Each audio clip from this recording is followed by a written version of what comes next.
一部电影，一段人生。大家好，我是面哥。鲁迅先生曾经说过，人类的悲欢并不相通。我们每个人都有属于自己的生活，每个人都是一座孤岛，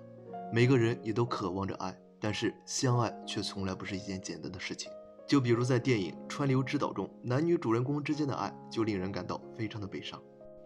阿文是一位收费员，她还是一位离异后的单亲妈妈，有一个正处在青春叛逆期的儿子小超。虽然每天的工作都非常的艰辛，但是能够看到儿子健康的成长，阿文仍旧乐观的面对生活。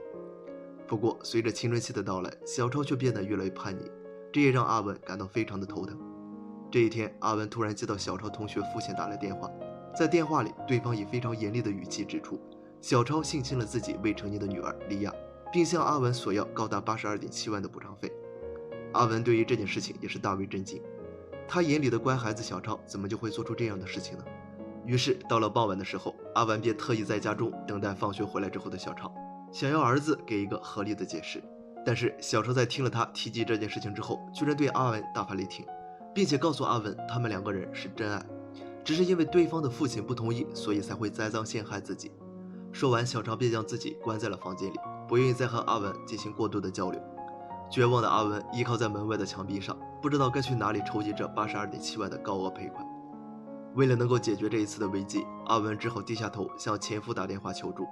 然而他却遭到了前夫现任妻子的羞辱，并且警告他不要再打电话来了。接着屋漏偏逢连夜雨，现在实行机替代替人工收费，因此阿文又面临了失业的风险。这样一连串的打击让阿文变得越来越消沉，但是无论如何，为了不让儿子去坐牢，他都要想办法拿到这笔钱，哪怕是不惜走上违法犯罪的道路。于是在这样一个念头的推动之下，阿文便利用自己尚在工作岗位上的最后这几天，将所收到的真钞全都换成了假钞，然后将这些真钞偷偷的存了起来，用于还钱。货车司机志豪是阿文的一个追求者，他每天都会在票据上写上自己给阿文的情话和联系方式，希望有一天阿文能够被自己感动，然后主动打电话给他。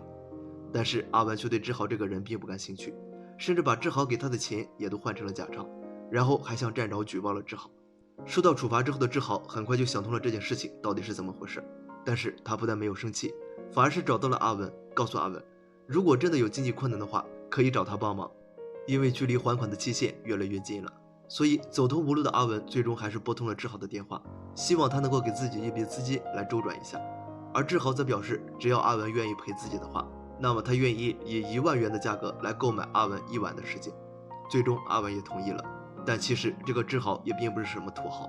他只不过是靠着自己的哥哥和嫂子来养着自己而已。尽管志豪的哥哥和志豪之间的感情非常的深厚，但是志豪的嫂子却一直看不惯这个家中当米虫的弟弟，总是挖苦他。这一天，志豪又来哥哥家里借钱，然而就在此时，他又接到了阿文打来的电话。阿文语气急切地告诉志豪，学校的老师刚才打电话来说小超逃课了，希望他能够帮忙找一找小超去了哪里。挂断阿文电话之后，志豪立刻热心地去帮忙找小超的踪迹，终于在一家书店中找到了逃课的小超。但是就在志豪想要带小超回到学校的时候，却遭到了对方狠狠的拒绝。而且除此之外，小超还故意打电话和警察说志豪要绑架自己，最终导致志豪被警察抓了起来。眼看着事情搞成了这样，赶到警察局的阿文一脸的愧疚，他认为小超真的是太不懂事了，居然会做出这样的事情来。身为受害者的志豪却依旧脸上带着笑容的安慰阿文，说自己并不在意这些事情，只要小超平安就好。而他的这些话语也终于触动了阿文，他开始正视这个一直追求着自己的男人了。随着日子一天天的过去，阿文和志豪之间的感情也越来越深厚。有一天，志豪却突然发现小超居然在一家学校门口追着一辆车跑，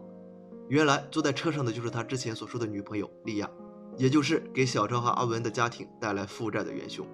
看着曾经的爱情随车远去，尚未成年的小超终于忍不住靠在志豪的怀里痛哭了起来。志豪也终于明白了，为什么曾经那么善良单纯的阿文居然会因为钱做了这一连串的事情，而他也变得越来越心疼阿文。可惜好景不长，就在他们以为所有的困难都能够互相扶持之下解决的时候，志豪找哥哥借钱的事情却被嫂子发现了。在嫂子大发雷霆之下，志豪的哥哥也不得不暂时断了与志豪的经济往来。就这样，志豪再也拿不出钱来帮助阿文还债，而阿文一气之下居然迁怒于志豪，还在生气中喊出了我和你之间的不是爱情，只不过是金钱关系这句话，彻底伤了志豪的心。放学回来之后，刚好听到这句话的小超也立刻想通了两人之间的关系，于是接受不了这样的现实的他加入了两个人的争吵之中，最后三个人不欢而散。在志豪离开之后，阿文却突然想起了志豪对自己的好，他开始无比后悔自己对志豪发脾气这件事情。不过此时的他也没有什么脸面再给志豪打电话道歉了，毕竟志豪已经为自己付出了太多，他不想让志豪因为自己而有金钱的压力了。就这样，一直到收费站拆除的最后一个晚上，阿文才终于又见到了志豪一面。这次的志豪同样是将一张票据递给了他，但是此时却有一阵风吹过，将志豪递过来的票据吹走了。心里仍旧怀有一丝希冀，以为志豪还喜欢自己的阿文疯了一般，穿梭在往来的车流之中，终于捡回了那张票据。但是当他看到票据的背后的时候，却发现那上面并没有志豪写给自己的情书。阿文崩溃地笑了起来，笑着笑着就哭了。最终，阿文在规定的日期内筹够了足够的钱，带着小超一起去莉亚家里还钱。就在阿文按下莉亚家的门铃的时候，小超却像是受不了这刺激一般，飞速地逃离了现场。过了一会儿，他却又默默地自己走了回来。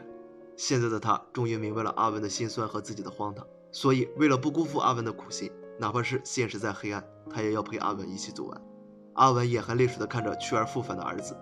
也终于露出了一个心酸而欣慰的笑容。他的儿子终于长大了。好了，故事讲完了。